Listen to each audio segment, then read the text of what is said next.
हाँ जी, सभी को नमस्कार, वेरी गुड मॉर्निंग। तो एक बार फिर से आप सभी का स्वागत है।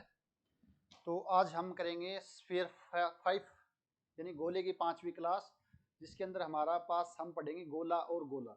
यानी गोला और गोला आपस में किस प्रकार का रिलेशन होता है, दो गोले इंटरसेक्ट करते हैं तो उनके बीच में कोण कितना होता है, कैसे निकालते हैं, कब दो गोले हैं वो ऑर्थोगोनल होते हैं यानी कि लांबिक होते हैं, उनके बारे में चर्चा करेंगे।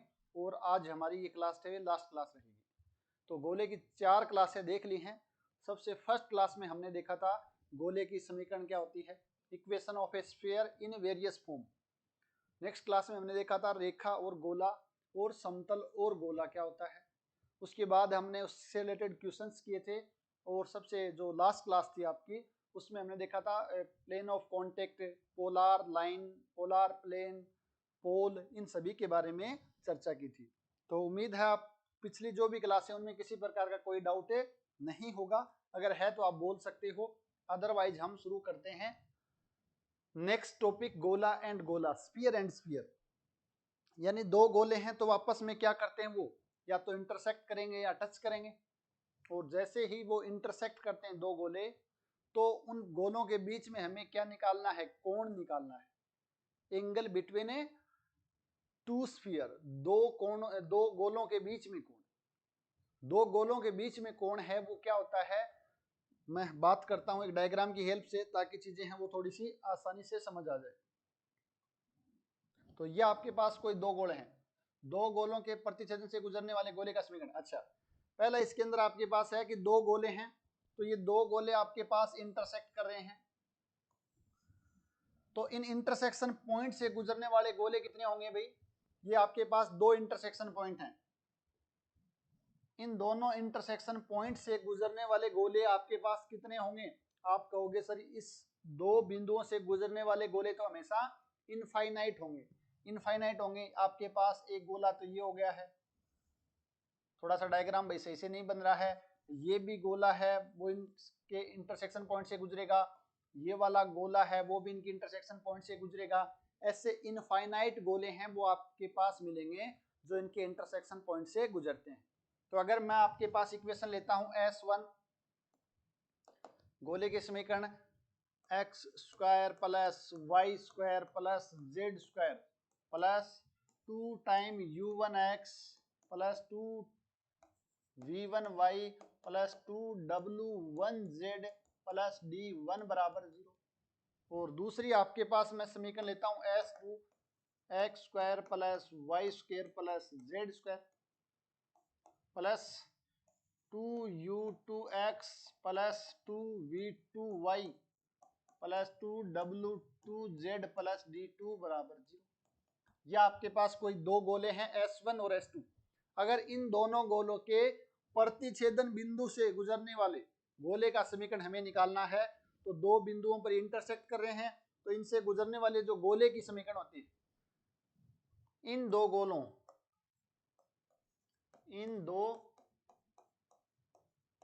के प्रतिच्छेदन से गुजरने वाले गोलों की समीकरण, इन दो गोलों के प्रतिच्छेदन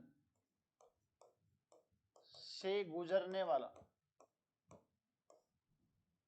वाले गोले की समीकरण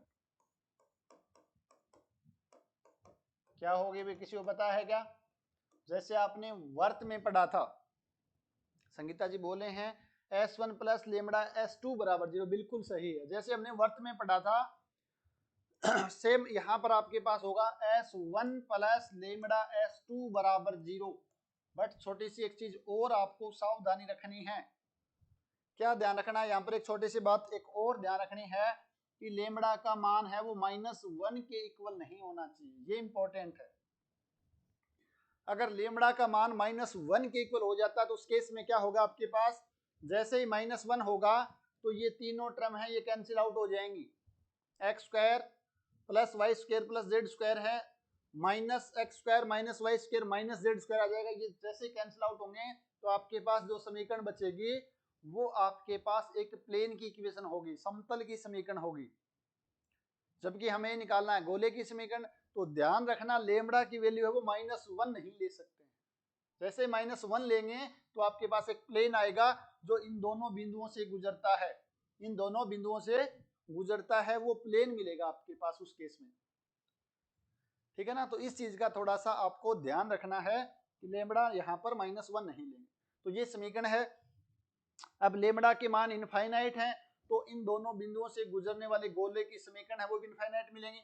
अगर हमें एक्स्ट्रा कंडीशन गिवन है कि इस बिंदु से भी गुजरता है, तो हमें उस बिंदु से गुजरने वाला अपने पास एक यूनिक स्फीयर मिल जाएगा। लेमड़ा का मान हमें गिवन एक्स्ट्रा कंडीशन की हेल्प से निकाल सकते हैं। तो एक तो आपको ये ध्यान रखना है कि दो गोलों के प्रतिच्छेदन से गुजरने वाले गोले का समीकरण, उसके बाद है दो गोलों का प्रतिच्छेदन कोण, यानी आपके पास दो गोले हैं, आपके पास गोला फर्स्ट या आपके पास गोला सेकंड है, तो इन दोनों गोलों के इंटरसेक्शन से गुजरने वाला, इनके जो इंटरसेक्शन पॉइंट है, उन दो गोलों के प्रतिच्छेदन कोण, जो यानी दो गोले आपके पास इस पॉइंट पे इंटरसेक्ट करते हैं या इस पॉइंट पे इंटरसेक्ट करते हैं, तो आपसे पूछे कि इस बिंदु पर गोलों के मध्य कोण क्या है। अगर आपसे ऐसा पूछा जाता है कि दो कर्व के बीच में कोण कैसे निकालते हो बताओ, अगर दो कर्व हैं कोई भी आपके पास, उन कर्व के बीच में एंगल निकालना, तो आप क्या करते हो, जिस पॉइंट पर वो इंटरसेक्ट करते हैं, जिस बिंदु पर वो प्रतिच्छेद करते हैं, उस बिंदु पर हम क्या करते हैं, टेंजेंट खींचते हैं, और जो टेंजेंट के बीच में कोण होगा वही कोण उन्हें वक्र या कर्व के बीच में कोण होगा। ये जो कोण है यही कोण क्या है, इन वक्रों के बीच में है, यह इन कर्व्स के बीच में। सेम अगर आपसे पूछा जाए कि दो गोले हैं, दो पृष्ठ हैं, तो इनके इंटरसेक्शन पॉइंट या बोलूं इस पॉइंट पर प्रतिच्छेद करते हैं, तो इस पर कोण से क्या मतलब है, तो यानी इस बिंदु पर हमें क्या करना है, बिल्कुल बता रहे हैं अजय सहारण, उनकी टेंजेंट के बीच में कोण, टेंजेंट नहीं होगा भाई पृष्ठ के, हाँ यहां पर टेंजेंट होगा, बिल्कुल सही बताया है अजय जी, बता रहे हैं कि सर इसमें क्या करेंगे अपन, जो दो कर्व हैं जिस पॉइंट पे इंटरसेक्ट कर रहे हैं, तो उस पर हम टेंजेंट खींचेंगे, तो उनके बीच में जो कोण होगा वही कोण उन्हें दोनों वक्र या कर्व के बीच में कोण होगा। बिल्कुल सही बात है, दिव्यांश बता रहे टेंजेंट प्लेन के बीच में कोण, सही है, बिल्कुल सही बात है कि अगर हमारे पास कोई पृष्ठ है, ये हमारे पास कर्व थे, ये पृष्ठ हैं, तो पृष्ठ के बीच में अगर हमें कोण निकालना है, तो हमें उस टेंजेंट, उस बिंदु पर हमें क्या करने पड़ेंगे, टेंजेंट प्लेन खींचने पड़ेंगे। तो यानी इस बिंदु पर इस गोले के सापेक्ष आपके पास ये टेंजेंट है, और इस बिंदु पर इस गोले का जो आपके पास टेंजेंट प्लेन है वो ये वाला टेंजेंट प्लेन है। तो इन गोलों के बीच में जो कोण आएगा, सॉरी इन समतलों के बीच में जो कोण आएगा वही कोण इन दोनों गोलों के बीच में होगा। ठीक है ना, तो इस चीज का आपको थोड़ा सा ध्यान रखना है। दूसरी चीज हमने देखा था कि दो समतलों के बीच कोण कैसे निकालते हैं भाई, दो समतलों के बीच कोण कैसे निकालते हैं हमें, कि सर उनके अभिलंबों के बीच में जो भी कोण होगा वही कोण उनके समतलों के बीच में कोण होगा। तो अगर मैं अभिलंब निकालूं, अगर इसका सेंटर आपके पास C1 है, इसका सेंटर C2 है, तो अगर मैं इस समतल का अभिलंब निकालूं, ये वाला समतल मैं P1 मान लेता हूं क्योंकि इस गोले के ऊपर है, ये वाला समतल है आपके पास P2 मान लेता हूं, तो अगर आप देखोगे कि हम सभी जानते हैं, क्या जानते हैं, यहां पर एक बार देख लो कि टेंजेंट प्लेन है आपके पास किसी बिंदु पर, तो अगर मैं सेंटर से उसकी रेडियस खींचूं, तो ये रेडियस हमेशा क्या बनाएगी, 90 डिग्री का कोण बनाती है, ये हमेशा 90 डिग्री का कोण बनाती है। तो अगर मैं यहां से इसके अभिलंब मुझे चाहिए, तो ये इसका अभिलंब हो गया है, और इसका अभिलंब चाहिए तो ये वाला इसका अभिलंब हो गया है, ये वाला इसका अभिलंब हो गया। तो हमें अभिलंब के बीच में कोण निकालना है, मतलब ये कोण निकालना है, ये कोण और ये कोण क्या होंगे, आपस में समान ही तो होंगे, ये वाला कोण और ये वाला कोण तो आपस में समान, क्योंकि शीर्षाभिमुख कोण है। यानी सीधी सीधी बात है, अगर हम बात करें, अगर आपके पास ये सेंटर है, ये सेंटर 2 है, तो ये आपके पास रेडियस हो जाएगी, ये इसकी रेडियस हो जाएगी। तो दो गोलों के बीच कोण निकालने का मतलब क्या है, उन दोनों गोलों के जिस बिंदु पर प्रतिच्छेद करते हैं वहां से अपन ये त्रिज्याओं के बीच में जो कोण होगा वही कोण उनके गोलों के बीच में कोण होगा, जो कोण उनकी त्रिज्याओं के बीच में होगा वही कोण उनके गोलों के बीच में कोण होगा। तो अब हमारे पास यहां से अगर हमें त्रिभुज बनाएं, मैं यहां पर लिख देता हूं थोड़ा सा ये डायग्राम। त्रिभुज हम देखते हैं, ये वाला त्रिभुज अपने को पास मिला है, ये आपके पास R1 है, ये आपके पास R2 है, ये C1 C2 है। अगर मैं इस दूरी को D दूरी दे देता हूं नाम, ये आपके पास A है, कोई बिंदु जिस पर ये गोले इंटरसेक्ट करें। ये एंगल हमें निकालना है थीटा, तो आप सभी यहाँ पर कोस थीटा का मान बता सकते हो भाई कितना होगा। कोस थीटा का मान R1 square plus R2 square minus D square upon में 2R1 R2। ये निकालते हो ना कोस फॉर्मूले से। कोस फॉर्मूले से आप सभी जानते हो कोस थीटा का मान R1 square R2 square minus D square upon में 2 टाइम R1 R2। तो ये आपके पास क्या आ गया है, जो भी गोलों के बीच में कोण है उसके कोसाइन का मान। अगर हमें थीटा निकालना है तो कोस इनवर्स करके हम ये मान निकाल सकते हैं। तो अगर हमारे पास गोला है S1 और S2 तो उसकी रेडियस हम निकाल सकते हैं दोनों की, उनके दोनों के सेंटर हमें पता होंगे तो उनकी बीच की दूरी हम निकाल सकते हैं। तो आपके पास इस फॉर्मूले में जैसे ही वैल्यू पुट करोगे तो आपके पास उन गोलों के बीच में कोण है वो आ जाएगा भाई। तो ये हमें करना है, अल्टीमेटली ये हमें निकालना है। नेक्स्ट हम देखते हैं इसमें कि लांबिकता का प्रतिबंध, दो गोलों की लांबिकता का प्रतिबंध, यानी दो गोले हैं वो ऑर्थोगोनली कब इंटरसेक्ट करेंगे। लांबिकता का मतलब क्या है कि जब दो गोले एक दूसरे को 90 डिग्री पर इंटरसेक्ट करते हैं, या मैं ऐसे बोलूं कि दोनों गोलों के बीच में अगर कोण 90 डिग्री का है, यानी आपके पास ये C1 है, ये आपके पास C2 है, तो अगर आपके पास ये वाला कोण 90 डिग्री का है, ये वाला कोण अगर आपके पास 90 डिग्री का है, तो उस केस में ये गोले हैं वो ऑर्थोगोनल गोले कहलाते हैं। ये गोले हैं वो लांबिक गोले कहलाते हैं। तो अगर आपके पास थीटा का मान 90 डिग्री हो जाए और थीटा कोस थीटा आपके पास कितना था, वो था R1 square plus R2 square minus D square upon में R1 2 time R1 R2। If theta बराबर 90 डिग्री, थीटा 90 डिग्री है, दिस इंप्लाइज कोस 90 बराबर होता है 0, और कोस 0 होने का मतलब क्या, this implies R1 square plus R2 square बराबर D स्क्वायर। 0 होने का मतलब क्या, ऊपर वाला पार्ट 0 और ये 0 रखा तो R1 square plus R2 square बराबर D स्क्वायर, या इसको आप ऐसे लिख सकते हो R1 square plus R2 square बराबर C1 इंटू C2 का होल स्क्वायर। तो ये प्रतिबंध आपको ध्यान रखना है, क्वेश्चन है वो यही से पूछा जाता है। दो कोणों के लंबिक होने का प्रतिबिंब, तो रेडियस 1 की स्क्वायर प्लस रेडियस 2 की स्क्वायर बराबर दोनों सेंटरों के बीच की दूरी का होल स्क्वायर। ये प्रतिबंध आपको पता है। और अगर आपको ये भी पता है कि गोला S1 आपके पास क्या था, आपके पास S1 गोला x square plus y square plus z square plus 2unx plus 2v1y plus 2w1z plus d1 बराबर 0। और अगर आपके पास S2 जो गोला है वो है x square plus y square plus z square 2u2x 2v2y plus 2w2 z plus d2 बराबर 0। इस गोले का सेंटर आपके पास क्या है, C1 का मान है वो minus u1 minus v1 minus w1, और इस गोले का जो आपके पास सेंटर है वो minus u2 minus v2 minus w। यहाँ पर आपके पास R1 का मान है वो u1 square v1 square plus w1 square minus d1, और यहाँ पर जो आपके पास रेडियस 2 है वो आ जाएगी u2 square plus v1 square plus w1 square plus minus d2। इस 2 आएगा, यहाँ पर भी 2 आएगा। तो ये आपके पास दो गोले की समीकरण गिवन है। तो यहाँ से हम उन दोनों गोलों के केंद्र निकाल सकते हैं और उन दोनों गोलों की त्रिज्या निकाल सकते हैं। अब डायरेक्ट मान पुट करना है।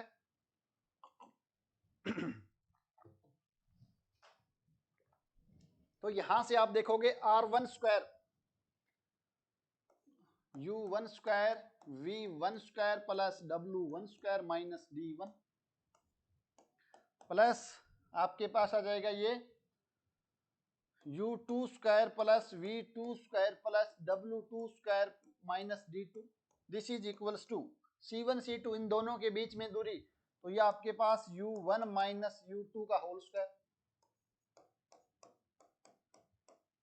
V1 माइनस V2 का whole square plus W1 minus W2 का होल स्क्वायर, यही तो होगा। इन दोनों के बीच में दूरी का होल स्क्वायर निकालना है। अब जब हम इसको सिंप्लीफाई करेंगे थोड़ा सा, तो यहीं पर देख लो, यहां से U1 स्क्वायर मिलेगा plus U2 square minus 2U1 U2 मिलेगा, तो U1 स्क्वायर और U2 स्क्वायर कैंसिल आउट, यहां से V1 square V2 square cancel out, यहां से W1 square W2 square cancel out, तो यहां से आपके पास माइनस का 2U1 minus 2V1 V2 minus W1 W2, इसको मैं इधर ले आता हूं तो प्लस का हो जाएगा, तो 2 कॉमन ले लेता हूं, U1 U2 plus V1 V2 plus W1 W2 बराबर, यहां पर आपके पास बचेगा माइनस D1 D2, इसको मैं उस साइड ले जाता हूं तो आपके पास D1 प्लस D2 बच जाएगा। तो ये दूसरा आपको रिलेशन है वो ध्यान रखना है कि जब दो गोले ऑर्थोगोनली इंटरसेक्ट करेंगे तो उस केस में 2 time U1 U2 plus V1 V2 plus W1 W2 बराबर D1 और D2, D1 क्या आपके पास जो कांस्टेंट टर्म है गोले 1 में, और D2 आपके पास गोले 2 में जो कांस्टेंट टर्म है वो हो जाएगी।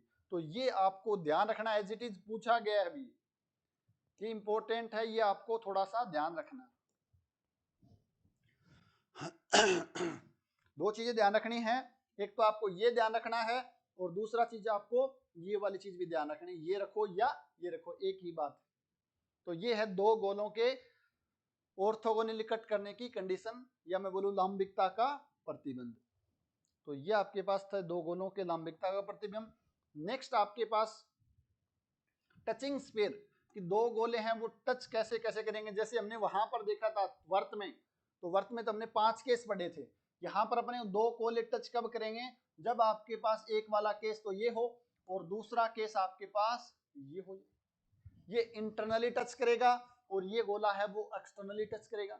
यानी अगर इसके पास ये देखो C1 है, ये C2 है, तो यहां से हम देखें तो C1 C2 बराबर R1 प्लस R2 हो जाता है।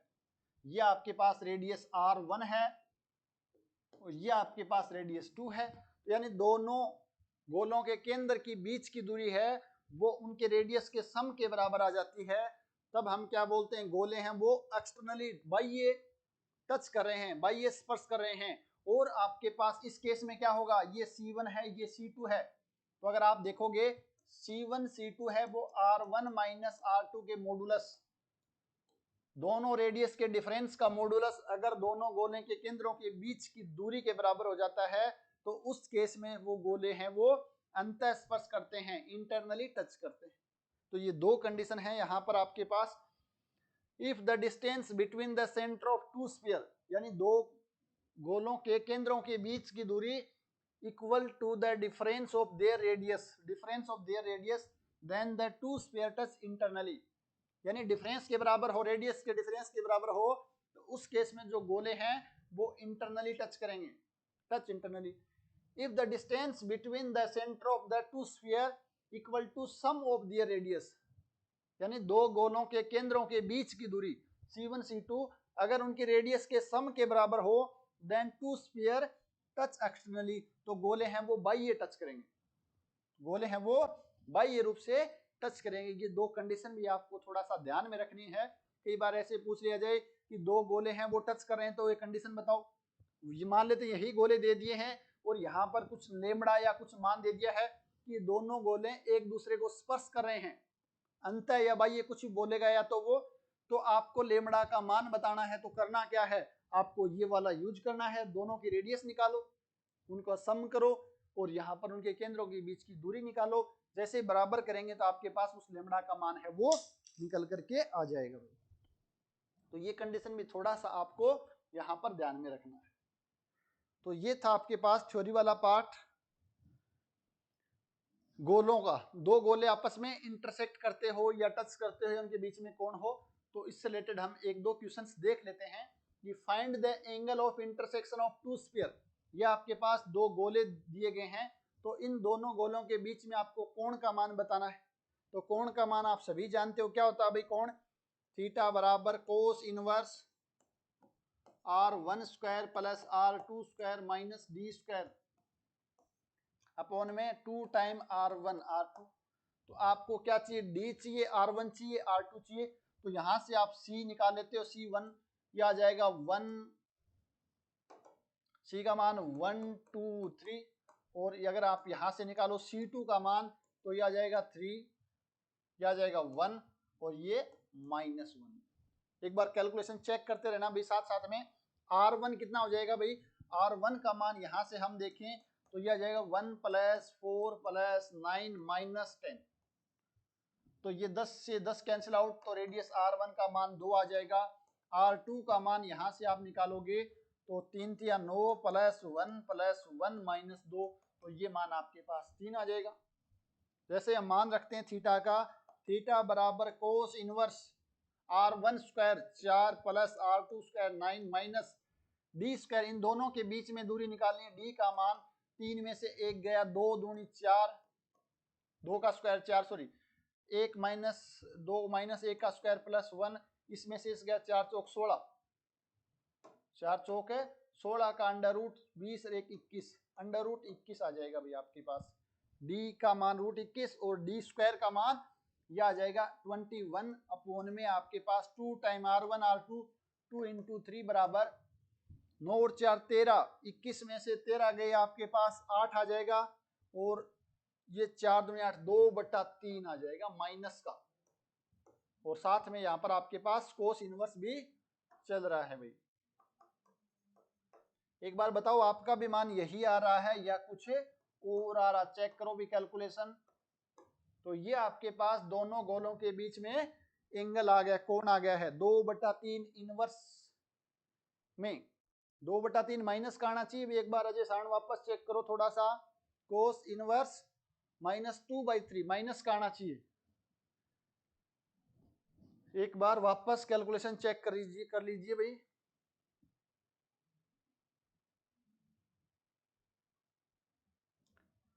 माइनस का 2/3, हाँ जी नेगेटिव आएगा। ठीक है ठीक है, दिव्यांश बोले माइनस में ही आएगा, और अजय सारण भी बोले हैं माइनस में आएगा, बिल्कुल सही है। तो थोड़ा सा कैलकुलेशन करनी है फास्ट। तो इस प्रकार सेंटर निकाला डायरेक्ट r1 r2 दोनों सेंटरों के बीच में दूरी।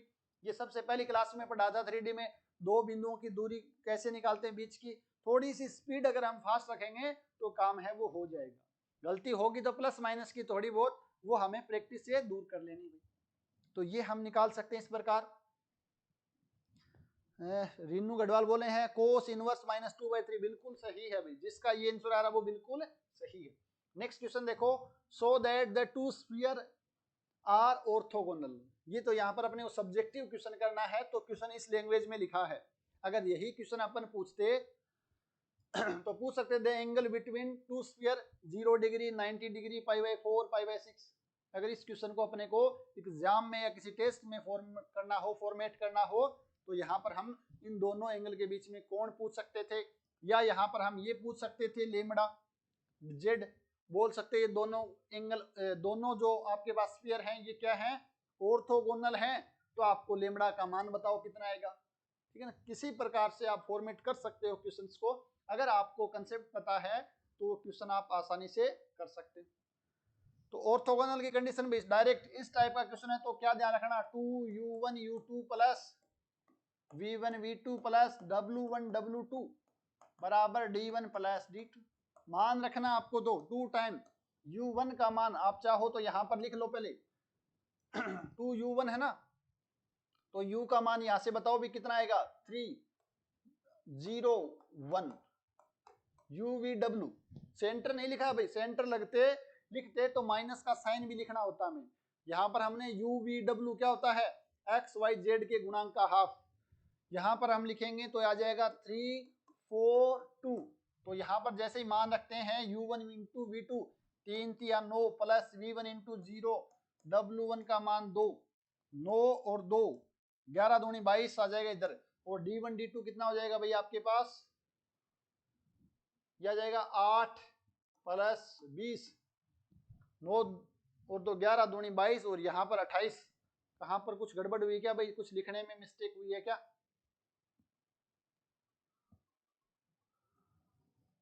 9 और 2 11 और 11 और 2 13। यहाँ पर कुछ न कुछ इस क्वेश्चन में मिस्टेक लग रही है मुझे। 301 2UZ।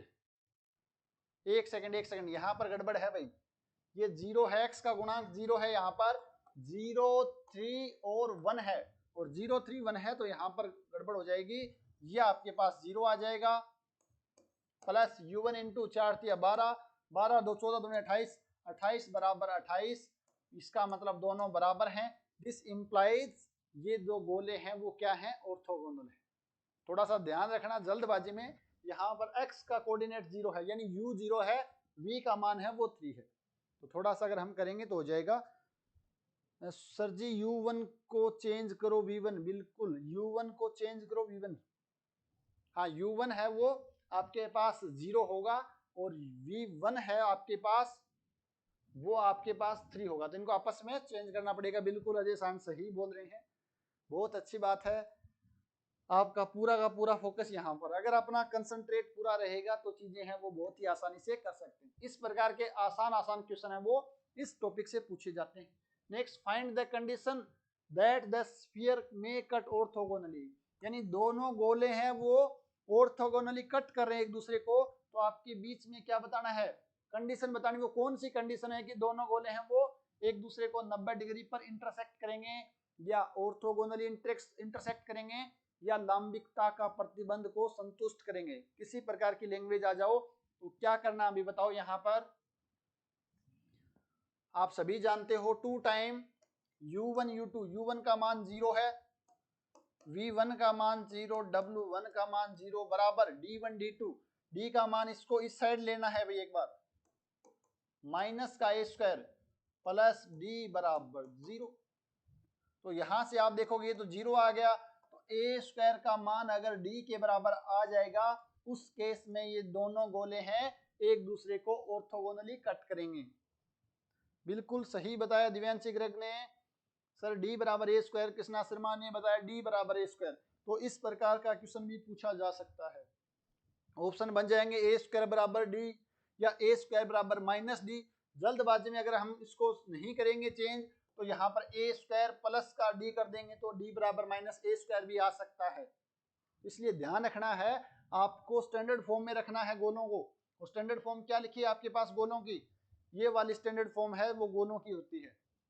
स्टैंडर्ड का बोले एक प्रकार से व्यापक रूप में, यानी उस साइड 0 रखना है, बाकी सारी टर्म इस साइड रखनी है, तब जाके आपके पास d1 और d2 आए हैं।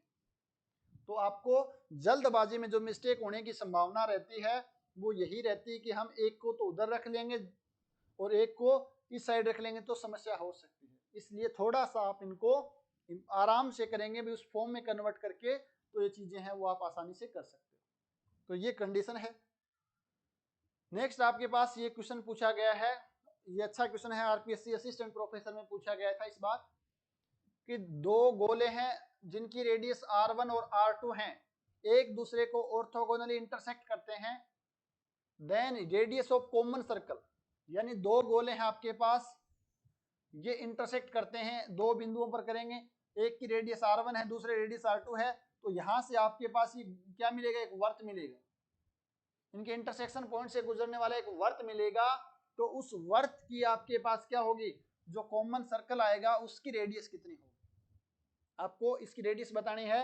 हालांकि आपको ध्यान में भी रखना है, इसका फोर्थ ऑप्शन करेक्ट होगा, ये आपको याद भी रखना है, बट हम देख लेते हैं कैसे आता है, ये एज ए रिजल्ट के तौर पर ध्यान रखना है, ठीक है ना। तो इसका एक मेथड तो बिल्कुल बता भी रहे हैं कुछ साथी, फोर्थ ऑप्शन करेक्ट हो जाएगा, ठीक है ना। ये आपको ये वैसे तो देखे तो क्वेश्चन याद रखने वाला, क्योंकि कैलकुलेशन थोड़ी सी लेंथी रहेगी, एक दो क्वेश्चन ऐसे हैं जिनको आपको ध्यान में रखना है। अब कैसे करते हैं इस क्वेश्चन को देखो, एक मेथड तो आपकी बुक में है, चाहो तो उसको आप यूज कर सकते हो, यह एक दूसरा मेथड हम यहाँ पर देखते हैं कि आपके पास दो गोले हैं, एक की रेडियस r1 है, दूसरे की रेडियस आपके पास r2 है। तो मैं ले लेता हूं आपके पास इन दोनों के इन दोनों गोलों से आपसे जो कॉमन सर्कल है उसकी इक्वेशन, उबेनिस्ट सर्कल की इक्वेशन ले लेता हूं मैं भी। उबेनिस्ट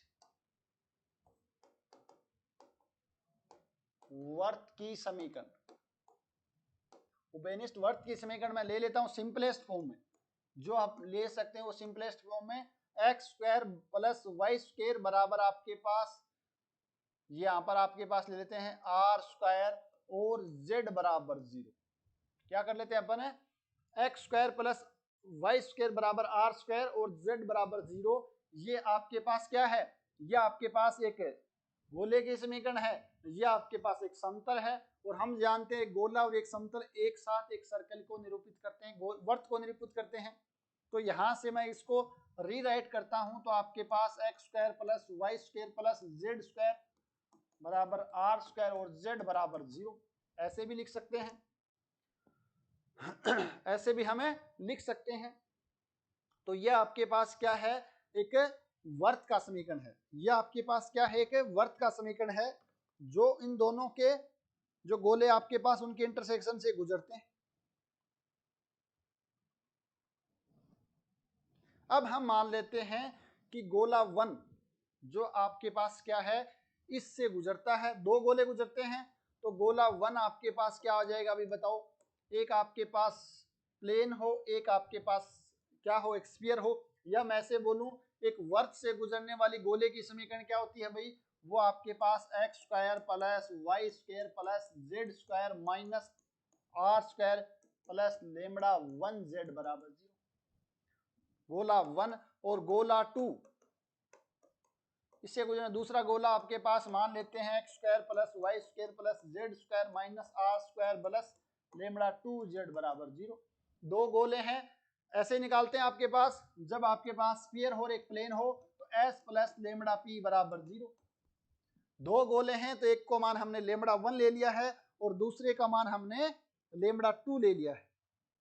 तो अब हमें क्या गिवन है कि इसकी रेडियस r1 है, इसकी रेडियस r2 है। तो यहां से हम देखते हैं r1 का मान कितना आ जाएगा भाई, r1 का मान, रेडियस 1 का मान बताओ कितना आएगा, सेंटर कितना है इसका, सेंटर है 0 0 लेमड़ा माइनस लेमड़ा 1/2, तो इसका आ जाएगा आपके पास लेमड़ा 1 का स्क्वायर बाई 4 और माइनस माइनस माइनस प्लस 1 हो जाएगा आपके पास ये आर स्क्वायर, आर मैं इसको r1 स्क्वायर लिख लेता हूं, r2 स्क्वायर आपके पास कितना आ जाएगा, रेडियस का स्क्वायर, ये आपके पास आ जाएगा लेमड़ा 2 का whole square by 4 plus r square आ जाएगा। ये आपके पास रेडियस 1 आ गया r1, और ये आपके पास क्या आ गया है, r2 स्क्वायर का मान आ गया है।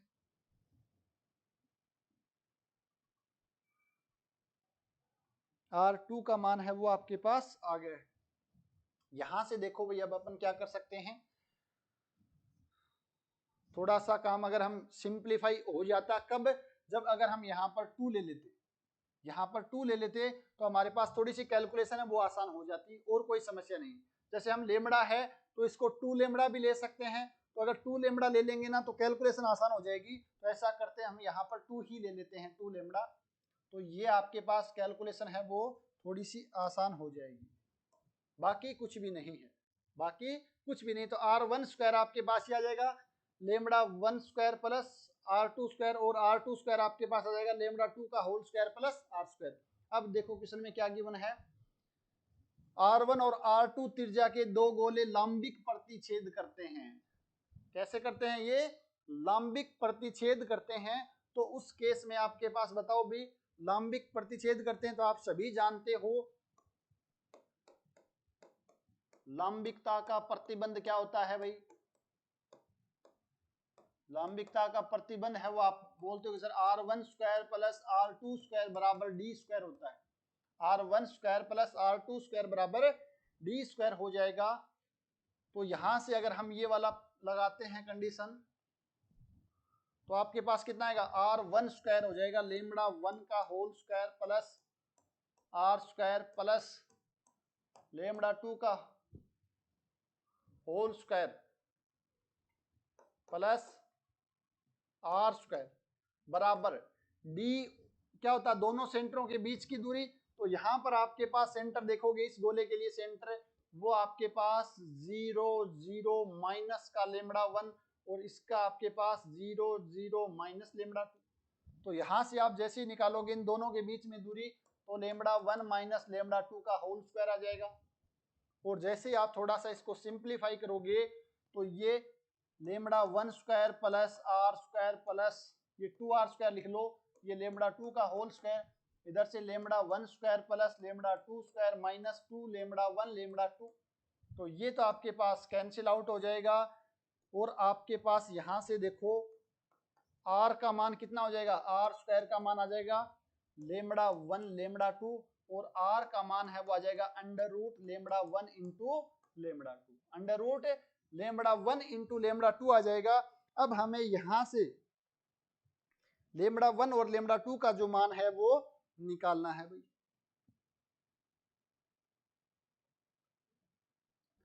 लेमड़ा 1 और लेमड़ा 2 का मान हमें यहाँ से निकालना है।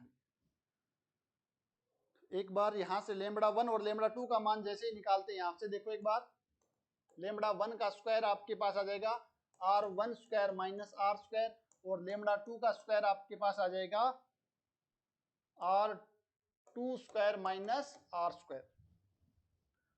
तो यहाँ से हम इसको थोड़ा सा यहाँ से देखिए एक बार, दोनों तरफ एक बार हम स्क्वायर कर लेते हैं। जैसे ही दोनों तरफ स्क्वायर करते हैं तो r की पावर 4 बराबर lambda 1 square into lambda 2 square है।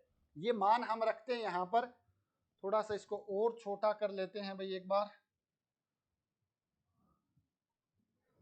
जैसे हम मान रखते हैं लेमड़ा 1 और लेमड़ा 2 का होल स्क्वायर, तो ये आपके पास r की पावर 4 बराबर इन दोनों का r1 square minus r square और यहाँ से r2 square minus r square, तो आपके पास आ जाएगा r की पावर 4 बराबर r1 स्क्वायर r2 स्क्वायर, ये minus r1 square r square, यह आ जाएगा minus r2 square r square और प्लस r की पावर 4। तो ये 4 से तो 4 कैंसिल आउट हो गया है। अब यहां से आप देखोगे r1 r2 r2, एक चीज और भी यहाँ पर कुछ गड़बड़ है, r1 r2 ठीक है, r1 r2, तो इसको मैं लिख सकता हूँ r1 स्क्वायर r2 स्क्वायर बराबर, यहाँ से उस साइड लेके जाते हैं बराबर के और r स्क्वायर कॉमन ले लेते हैं, तो r1 square plus r2 square का under root, sorry plus r2 square, r का मान आ गया है आपके पास r1 r2 अपॉन में under root r1 square plus r2 square. यहाँ से r स्क्वायर बराबर क्या मिलेगा, r1 square into r2 square upon में r1 square plus r2 square. अगर हमें r निकालना है तो अंडर रूट लेंगे तो आपके पास r1 r2 अपॉन में r1 square plus r2 square का अंडर रूट। तो ये रेडियस है और आप देखोगे तो ऑप्शन नंबर 4 है वो करेक्ट हो जाएगा।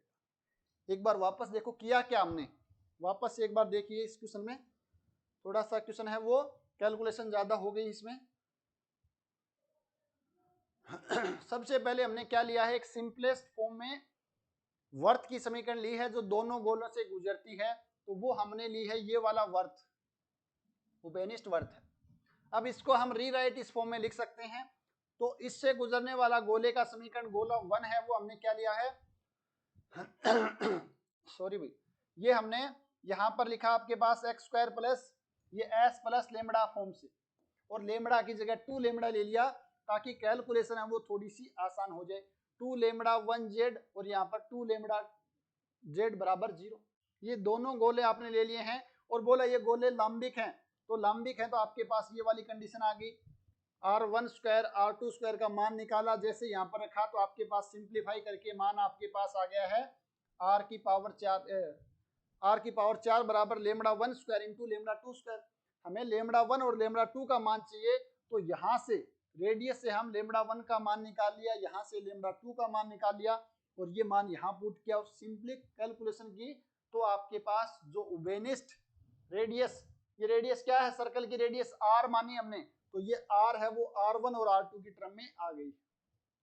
अब आपको ध्यान रखना है डायरेक्ट एज ए रिजल्ट के तौर पर इसको, अब क्वेश्चन ऐसे ही पूछा जा सकता है कि एक उबेनिस्ट वर्त की त्रिज्या बताओ जब दो त्रिज्या और चार त्रिज्या के जो गोले हैं वो आपस में क्या करते हैं, लांबिकता का प्रतिबंध संतुष्ट करते हैं या लांबिक प्रतिच्छेद करते हैं, तो R1 और R2 का मान 2 और 4 आ जाता है। तो उस केस में R का मान कितना आ जाएगा, 2 इंटू 4 अपॉन में 4 प्लस 4 चौक 16, 2 का स्क्वायर प्लस 4 का स्क्वायर, तो ये आ जाएगा 4 दूनी 8 बटा √20। तो ये R1 और R2 का मान देकर भी पूछा जा सकता है, इसलिए आपको ये जनरल है वो ध्यान में रखना है। और इनकी हेल्प से हम क्या कर सकते हैं, R1 R2 का मान दिया हो तो रेडियस R हम निकाल सकते हैं, ठीक है ना। तो ये क्वेश्चन है वो आपको याद रखना है, क्योंकि वहां पर ये कैलकुलेशन करोगे तो कम से कम आपको 2 से 3 मिनट आराम से लग जाएंगे। तो ये था क्वेश्चन आपके पास। नेक्स्ट आपके पास छोटे छोटे टॉपिक 2-3 और हैं, यहाँ से क्वेश्चन नहीं पूछा गया है, फिर मैं छोटी सी परिभाषा आपको बता देता हूँ। 3 चीजें हैं आपके पास, रेडिकल प्लेन यानी कि मूल समतल, रेडिकल लाइन यानी मूल रेखा या मूलाक्स, मूल एक्स ऐसे ही बोल देते हैं, और रेडिकल सेंटर यानी कि मूलाक्स केंद्र, मूल एक्स का केंद्र क्या होता है।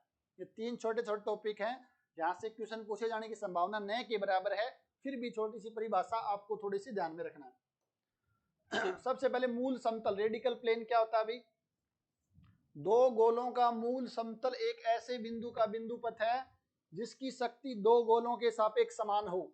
या आपके पास दो गोले हैं, तो एक ऐसे बिंदु का बिंदु पथ जिसकी शक्ति इस गोले और इस गोले के सापेक्ष क्या है, समान है। और शक्ति आप सभी जानते ही हो, शक्ति आप सभी जानते हो क्या होता है भाई, गोले की शक्ति अगर आपके पास ए बिंदु था तो अगर वो P और Q पर काटता है AP AQ बराबर S1, यही तो होता है ना, वो बिंदु रखते हैं। अगर ये पॉइंट A है जिसके कोऑर्डिनेट x1 y1 z1 है तो हम ये रखते थे। अगर ये बिंदु आपके पास इन जनरल बिंदु पथ निकालना है तो हम इसको अल्फा वाई जेड मानेंगे, फिर एक्स वाई जेड रखेंगे, या चाहो तो आप डायरेक्ट एक्स वाई जेड भी रख सकते हो, जो आपकी मर्जी है। या तो पहले अल्फा बीटा गामा मान लो, फिर एक्स वाई जेड रख दो, या एक्स वाई जेड लेकर चलो। तो ये आपके पास इस गोले के सापेक्ष शक्ति, ये शक्ति यानी S1 बराबर S2 है, या मैं बोलूं S1 माइनस S2 बराबर 0 है, तो आपके पास एक समतल मिलेगा। मैंने बताया भी था कि जब दो गोले क्या करते हैं प्रतिच्छेदन करते हैं तो उससे गुजरने वाले गोले की समीकरण निकाली थी, तो S1 प्लस लेमड़ा S2 बराबर 0, अगर लेमड़ा का मान -1 है तो वो समतल मिलेगा, और ये आपके पास समतल होगा, वो समतल मूल समतल या रेडिकल प्लेन कहलाता है। एक परिभाषा तो इस प्रकार दी जाती है, और कई बार इसको इस प्रकार भी परिभाषित किया जाता है, दो गोलों का मूल समतल एक ऐसे बिंदु का बिंदु पथ है जहां दिए गए गोलों की स्पर्श रेखाओं की लंबाई समान है। यानी कि इस बिंदु से इसकी स्पर्श रेखा की लंबाई खींचे अपन, इस पर स्पर्श रेखा खींचे और इस पर स्पर्श रेखा खींचे, तो ये लंबाई आपके पास सेम होगी।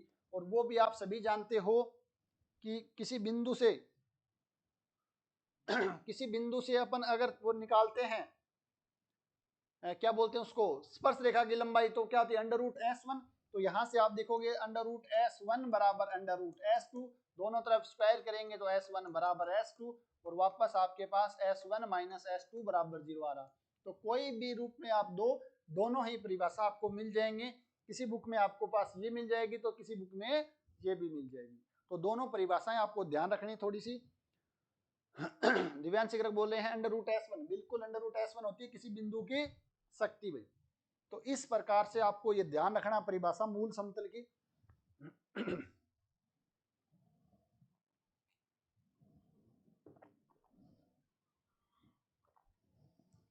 क्या है, वापस से देखो एक बार, एक ऐसे बिंदु का बिंदु पथ जिसकी दोनों दिए गए गोलों से शक्ति का मान बराबर है, या एक ऐसे बिंदु का बिंदु पथ जिसकी गोले के जिसकी या जहां से जो उस बिंदु से दोनों गोलों पे जो स्पर्श रेखा खींचते हैं वो हमेशा क्या आएगी, बराबर आएगी। तो ये आपके पास बिंदु अगर यहाँ पर आएगा तो ये स्पर्श रेखा है, ये स्पर्श रेखा तो ये बराबर आएगी। यानी आप कहने का मतलब वो जो आप निकालोगे वो हमेशा एक प्लेन मिलेगा। इस प्लेन पर कोई भी बिंदु लो, उस बिंदु से अगर हम दोनों गोलों पे स्पर्श रेखा खींचेंगे तो उसकी लंबाई समान होगी। ये आपको ध्यान रखना है। छोटी सी परिभाषा देख लेना, और इक्वेशन क्या कैसे निकालेंगे उस प्लेन की, S1 माइनस S2 बराबर 0, ये जो समतल है वो आपके पास मूल समतल कहलाता है या रेडिकल प्लेन कहलाता है।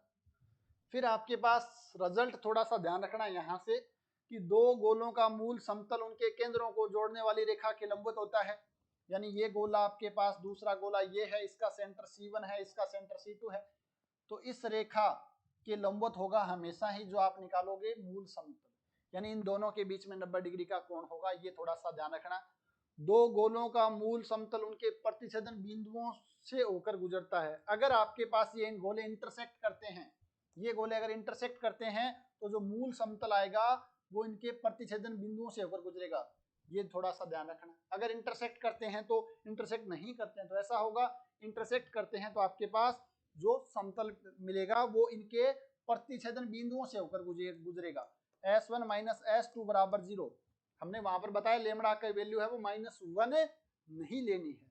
अगर -1 ले लेते हैं तो उस केस में समतल मिलेगा और ये इन दोनों बिंदुओं से होकर गुजरेगा। ये भी आपको थोड़ा सा ध्यान रखना। दो प्रॉपर्टी आपको छोटी सी, कई बार क्वेश्चन पूछ लेते हैं, हालांकि सिलेबस में भी कहीं नहीं लिखा हुआ है रेडिकल प्लेन, रेडिकल लाइन, फिर भी अगर पूछ ले तो हमें थोड़ा सा परिभाषा इनकी पता होना चाहिए। नेक्स्ट है रेडिकल एक्सिस या रेडिकल लाइन।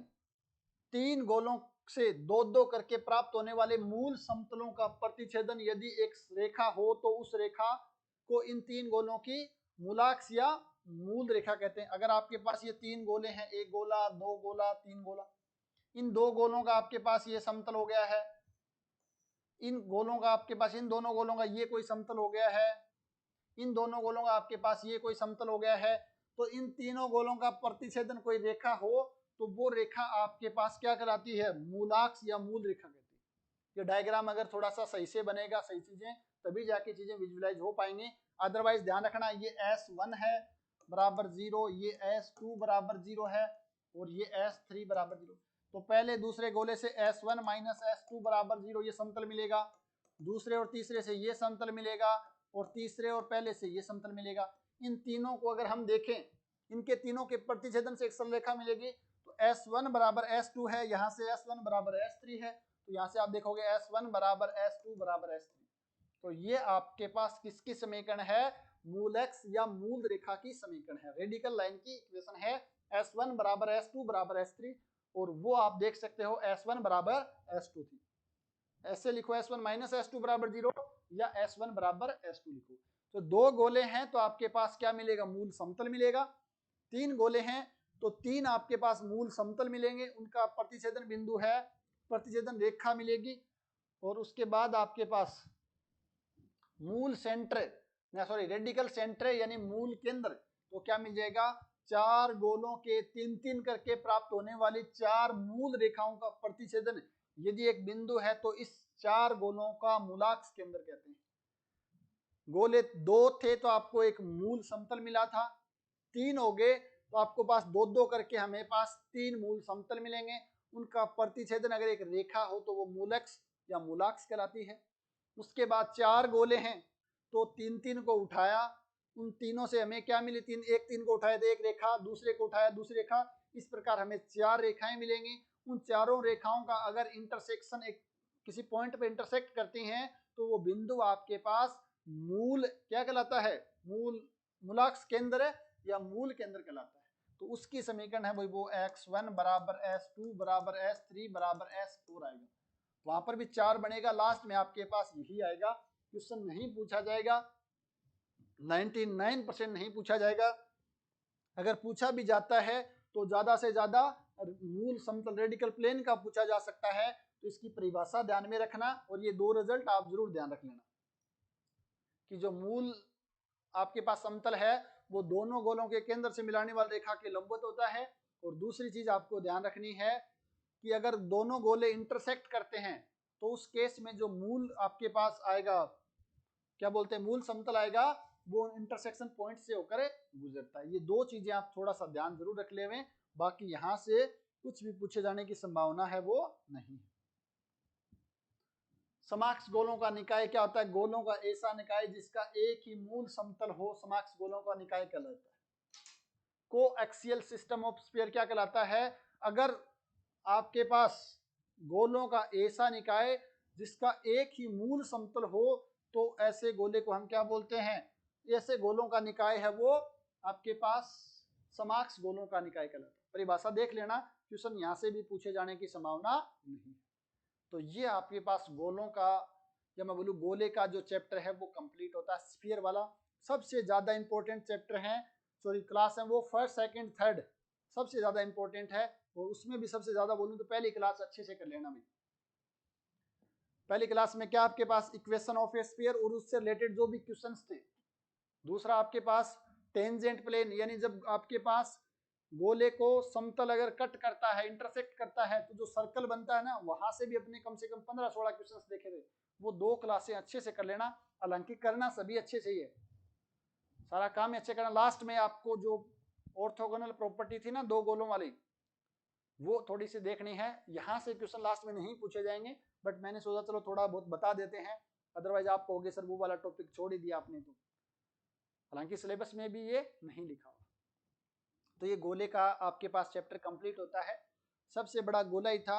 नेक्स्ट हम क्लास में पढ़ेंगे शंकु और उसके बाद बेलन। शंकु ठीक ठाक सा है और बेलन तो छोटा सा ही, जैसा कि हमने सिलेबस में भी देखा था। तो यहाँ से एक बार आप और देख लेना, गोलों के अगर आपस में इंटरसेक्ट करते हैं तो उनके बीच में कौन से रिलेटेड कोई क्वेश्चंस मिले तो और देख लेना 2-4। हालांकि मैंने यहाँ पर शामिल कर लिए हैं। उनकी लंबिकता का प्रतिबंध भी बता दिया है, उसके अलावा कुछ शर्त भी मैंने, एक्स्ट्रा क्वेश्चन भी डाले हैं। फिर भी आपको कुछ क्वेश्चन और मिले तो एक बार देख लेना, नहीं आए तो आप ग्रुप में सेंड कर देना, उसका हमें देख लेंगे। तो आज की क्लास है वो यहाँ पर हम समाप्त करते हैं। तो आपको किसी प्रकार का कोई भी डाउट हो तो आप बोल सकते हो, अदरवाइज फिर हम वापस कल मिलते हैं 8 बजे के आसपास। और मुझे नहीं लगता यहाँ पर कुछ हमने कुछ ज़्यादा इंपॉर्टेंट चीज़ें आज पढ़ी भी नहीं है। 2 गोलों का इंटरसेक्शन है वो थोड़ा सा इंपॉर्टेंट है, और वो आप सभी को समझ आ भी गया होगा।